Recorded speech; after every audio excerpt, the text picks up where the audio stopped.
Hajime!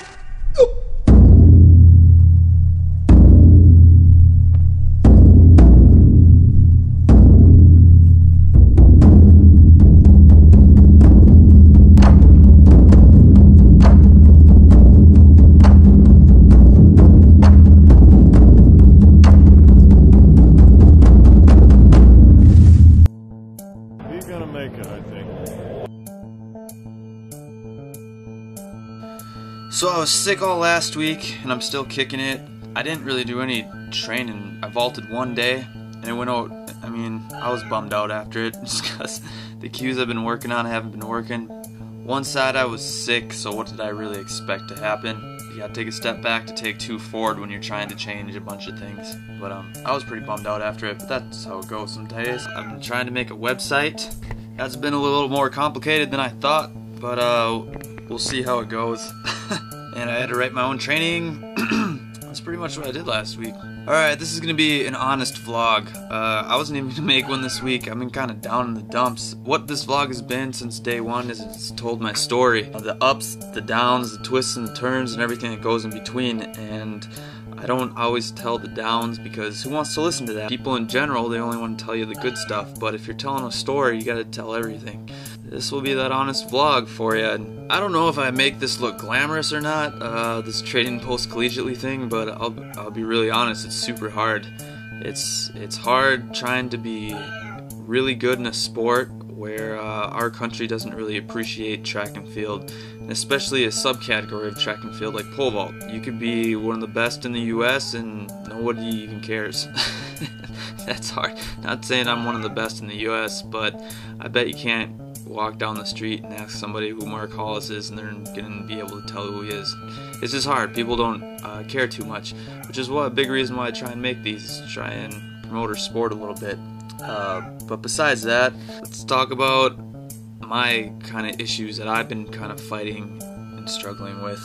One of the hardest things I do is I'm both my own coach and I'm the athlete. So inside my brain where the coach and athlete are living, there's this constant battle between the two of the athlete saying, you're not training hard enough, you need to do more, and the coach saying, you're doing too much, back up a little bit, you don't need to do that much. You're not training hard enough, you need to do more. You're doing too much, back up a little bit, you don't need to do that much. You're not training hard enough. You're doing too much, you're not training hard enough. You don't need to do that much. You're not training hard enough. You need to do more. Who do you listen to? You know what I mean?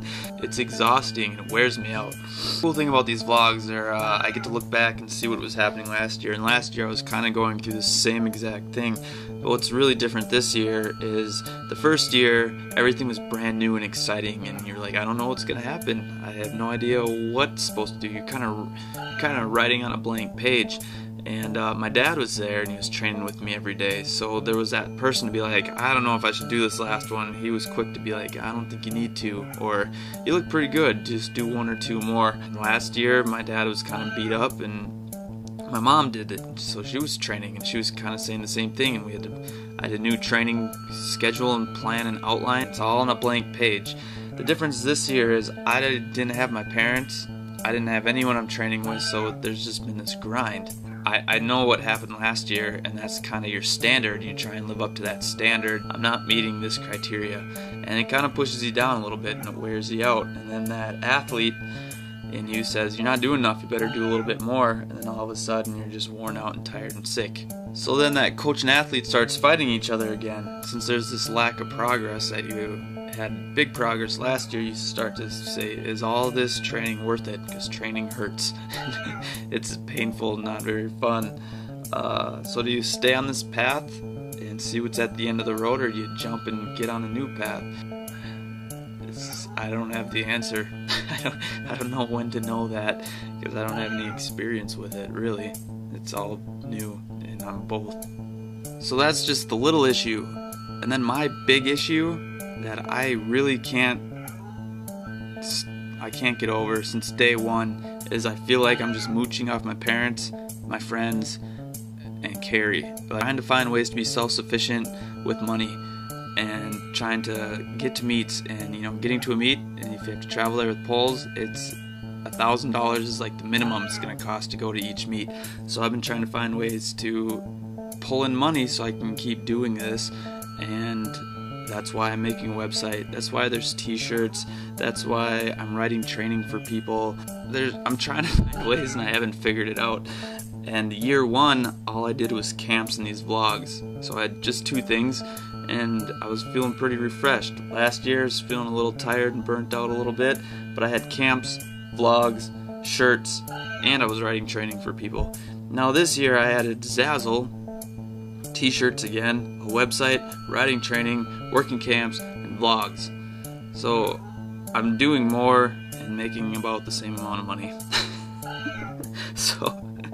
But I don't know when to stop.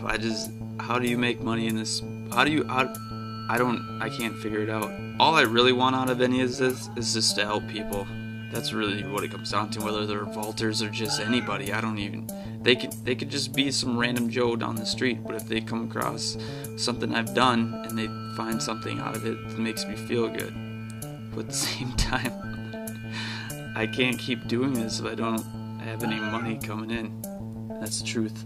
So by now I thought I would have been self-sufficient. I really thought that a few years ago, that by now I probably wouldn't be living with my parents anymore. I'd be able to have my own place, making enough money to support myself. But I'm not. I'm getting older, and quite frankly, I'm embarrassed. And I don't tell a lot of people that, but that's the true story behind it, and that's why I'm doing all this stuff, is to try and fight that somehow. And that's been really tough. We'll see. Maybe this website will turn it around. That's all I can hope for, I suppose. So for the last 6 weeks, I have just been really tired. I've been trying to find the fun in this again. I've been trying to come up with new ideas. I don't know where to look. Starting to think that, I don't know, maybe I don't have much longer in this sport. Just, it's wearing me out. It's really beating me up. That's hard to say because I don't know what I'm going to do after it. And so just like that quote at the beginning, life has a way of testing a person's will, either by having nothing happen at all or by having everything happen all at once.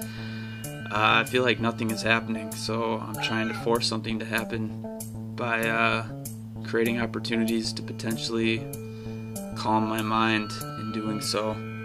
We'll see what happens. But here's the honest vlog for you. I'm sure no one's made it this far because it's not very peppy and happy. So we'll see. I might take a break from vlogs for a while just to kind of find some fun, or maybe I'll keep doing them because it's really the only therapy I have every week, and God knows I probably need some therapy. You're going to the mental institution. If I don't make a vlog next week, it's because I'm gonna start working on that secret vlog that I've been talking about, and it will be out Thanksgiving. That's kind of my idea.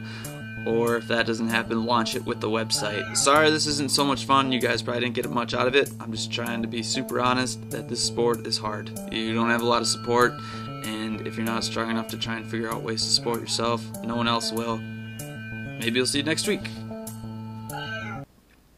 But it was gone, and I left pissed. It was 6:15 when vaulting got over. I had an hour drive back to Hastings to go lift, so by the time I got there it was 7 o'clock and I was still mad. But good thing I was lifting, because I was able to let out some frustration on the lifts. I think I cleaned my max more than I've ever done, and it was like sets of 9 or 10. Maybe there's something to this being a little angry thing.